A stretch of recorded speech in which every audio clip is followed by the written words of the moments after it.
इयुथफोरनि थाखाय दा जोङो किसुमान इनफ्रास्ट्राक्चार जायखौ अरायनि थाखाय मोनसे सेटेलमेन्ट जानो हायो बेबायदि इनिशिएटिभ लानायखौ जोङो नुनो मोनदों। नोंथांमोना साननैसोनि उनाव जेब्ला एसेम्बलि जागोन बै समाव नोंथांमोना नुनो मोनगोन।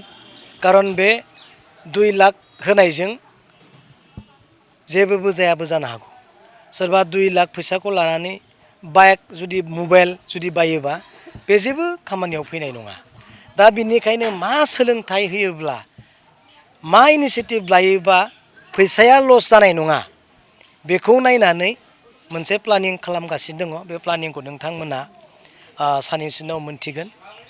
जोङो गुबुन हादोरा जेरै माबायदि जौगादों, गुबुन स्टेटफोरा बोरै जौगादों, मानो थाखाय बेकार जेंनाया एसेब्लाबो खम जादों बेखौ जोङो थांनाय साननैसो आगोल दिल्लीयावबो थांदों, राजस्थानाव थांदों, हारियानायाव थांदों।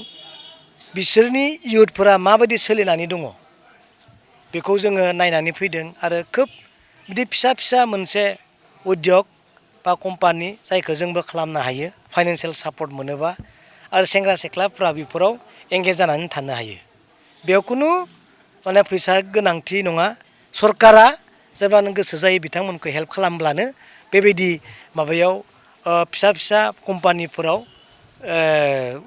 ट्रेनिं लानानै जोंनि बिटिसिआव मावनानै गावनि जिउखौ दानो हानायनि बेबस्थाया दङ। बेखौसो दिनै खालामनो थाखाय सरकारा नाजागासिनो दङ।